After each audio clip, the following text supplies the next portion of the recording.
Welcome to crafts world. நம்ம இப்போ பார்க்க போகிறது பட்டர்ஃப்ளை ஸ்டிச். பட்டர்ஃப்ளை ஸ்டிச்சில் இப்போ 2 லைன் போட்டுக்கோங்க. அதில் ஹாஃப் இன்ச்சுக்கும் இருக்க இந்த மாதிரி லைட்டாக பாயிண்ட் அவுட் பண்ணிக்கோங்க. இது வந்து தேவையில்லை, பாயிண்ட் அவுட் பண்ணணும்னு தேவையில்லை. நான் உங்களுக்கு புரியணுங்கிறக்காண்டி பென் வச்சு நான் மார்க் பண்ணியிருக்கேன். ஓகேவா? இப்போது ஃபஸ்ட்டு அந்த பாயிண்ட்லேருந்து ஸ்டார்ட் பண்ணி டவுனில் செகண்ட் பாயிண்ட்டுக்கு ஒரு லாங் செயின் போட்டு ஒரு லாக். அகெயின் அப்படியே மேலே கொண்டுட்டு போய் ஒரு லாங் செயின் போட்டு ஒரு லாக். அப்படியே கீழே கொண்டுட்டு வந்து கீழே வரும்போதில் ஃபுல்லாக அந்த ஃபஸ்ட்டு ஒரு பென்ட்டு அந்த ஃபஸ்ட்டு பாயிண்ட் இருக்கா கீழே டவுனில் அந்த சைடு நோக்கி போகணும். மேலே போகும்போதில் செகண்ட் பாயிண்ட் இருக்கா பென்னு, அந்த அந்த பென்னில் மார்க் பண்ணியிருக்கோமா செகண்டு பாயிண்ட்டு, அதை நோக்கியே தான் போகணும். ஓகேவா? எக்ஸ் மாதிரி. ஓகே, அந்த மாதிரி தான். ஒரு லாங் செயினு, ஒரு ஷார்ட் செயின் மீன்ஸ் லாக்கு. ஓகேவா? ஒரு லாங் செயினு, ஒரு லாக். அகெயின் ஒரு லாங் செயின் மேலே கொண்டுட்டு போய் ஒரு லாங் செயினு, ஒரு லாக். இவ்வளோ தான். இதுதான் பட்டர்ஃப்ளை ஸ்டிச்சுன்னு சொல்லுவோம்.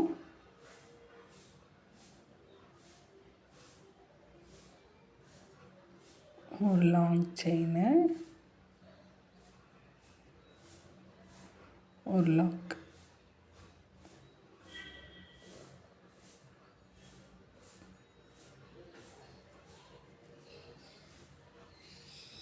அகெயின் மேலே போய் ஒரு லாங் செயினு, ஒரு லாக். லாங் செயினு, ஒரு லாக்.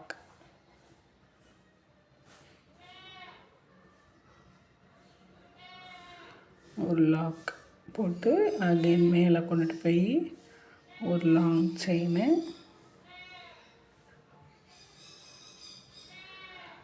ஒரு லாக்.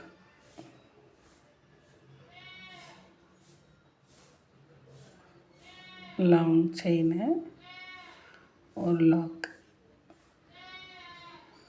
மேலே கொண்டுட்டு போய் இப்போ இந்த ஃபஸ்ட்டு டிவிஷன் முடிச்சிட்டோமா, இந்த இது முடிக்க போகிறோம். இப்போ செகண்ட் இது ஸ்டார்ட் பண்ணுறது எப்படின்னா, இப்போ லாங் செயின் போய் ஷார்ட் செயின் போயிட்டு வேறு எதுவும் இல்லை, அப்படியே நெக்ஸ்ட்டு இதுக்கு மூவ் பண்ணிக்கோங்க.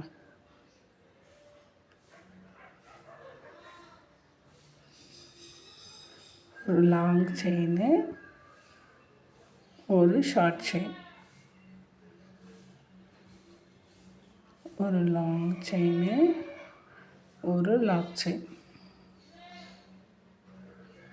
உங்களுக்காண்டி நான் புரியணுங்கிறக்காண்டி ரொம்ப ஸ்லோவாக தான் போடுறேன். நீங்கள் நல்லா பார்த்து நல்லா கவனமாக ஒர்க் பண்ணுங்கள். இதே மாதிரி தான் ஃபுல்லாக கம்ப்ளீட் பண்ணணும். கம்ப்ளீட் பண்ணிவிட்டு உங்களுக்கு நான் எந்த மாதிரி இருக்குங்கிறத நான் உங்களுக்கு காட்டுறேன். லாங் அண்ட் ஷார்ட், லாங்கு, ஒரு லாக். இதில் 2 டைப் இருக்குது. இது டைப் 1. வெயிட், நான் ஃபினிஷ் பண்ணிட்டு உங்களுக்கு ஒரு காட்டுறேன். இப்போ ஃபினிஷ் பண்ணியாச்சா? இப்போது ஜரி த்ரெட் எடுத்துக்கோங்க. ஜரி த்ரெட் நான் இப்போ எடுத்துகிட்டு வந்துட்டு A1 பிராண்டு. நீங்கள் உங்களுக்கு எது அவைலபிளாக இருக்கோ உங்கள்கிட்ட அதை நீங்கள் எடுத்துக்கோங்க. சிங்கிள் ஸ்டாண்ட்ஸாக எடுத்துக்கோங்க. சில்க் த்ரெட்னால் டபுள் ஸ்டாண்ட்ஸ் எடுக்கிறோம்ல, இது வந்து சிங்கிள் ஸ்டாண்ட்ஸாக எடுத்துகிட்டு எண்டில் ஒரு நாட் போட்டுக்கோங்க. நாட் போட்டுட்டு இதை ஒர்க் பண்ண ஆரம்பிங்க. சென்டரில் ஃபஸ்ட்டு ஒரு லாக் போட்டுட்டு ஒரு ஸ்டார்ட் பண்ணுங்கள். அந்த பட்டர்ஃப்ளையில் சென்டரில் இருக்கா, சென்டரில் ஒரு செயின் ஸ்டிச் போட்டுக்கோங்க. அகெயின் வரிசை அப்படியே செயின் ஸ்டிச் போட்டுக்கிட்டே போகணும். அவ்வளோதான். இதில் நடுவில் சென்டரில் இந்த டைமண்ட் ஷேப் மாதிரி இருக்கா, ஃபஸ்ட்டு பட்டர்ஃப்ளைக்கும் செகண்ட் பட்டர்ஃப்ளைக்கும் நடுவில் இந்த டைமண்ட் ஷேப்பில் இருக்கா, அதுலேயும் ஒரு செயின் போட்டுட்டு அப்படியே இந்த பட்டர்ஃப்ளை சென்டரில் அந்த டைமண்டில் ஒரு செயின், பட்டர்ஃப்ளையில் ஒரு செயின், அந்த மாதிரி வரிசையாக போட்டுகிட்டே போங்க. அவ்வளோதான். இதுதான். சைடில் 2 சைடில் பார்டர் வந்து நீங்கள் கொடுத்துக்கோங்க. அவுட்லைன் ஃபுல்லாக கொடுத்துருங்க. செயின் ஸ்டிச் நான் கொடுக்காம விட்டுட்டு நீங்கள் கொடுத்துக்கோங்க. நீங்களும் இந்த ஆரி கிளாஸில் ஜாயின் பண்ணணும்னு இன்ட்ரெஸ்ட் இருந்ததுன்னா மேலே தெரிகிற நம்பருக்கு கான்டாக்ட் பண்ணுங்கள். இப்போ எந்த ஷேப் ஒர்க் பண்ணலான்னு சொல்லிட்டு பார்ப்போம். இப்போ கவுன் மாடல் நீங்கள் பட்டன் ஹோல் ஸ்டிச்சில் வந்து நீங்கள் போட்டிருப்பீங்கள்ல ஒரு ஷேப்பு கவுனு, அதே கவுன் மாடல் தான். இதில் இந்த நெக்கை சுற்றி பட்டர்ஃப்ளை ஸ்டிச்சு, இந்த ஹிப் கிட்டக்க பட்டர்ஃப்ளை ஸ்டிச்சு, அப்புறம் கவுனோட பாட்டமில் ஒரு பட்டர்ஃப்ளை ஸ்டிச் போட்டு கம்ப்ளீட் பண்ணிக்கோங்க. தேங்க்ஸ் ஃபார் வாட்சிங்.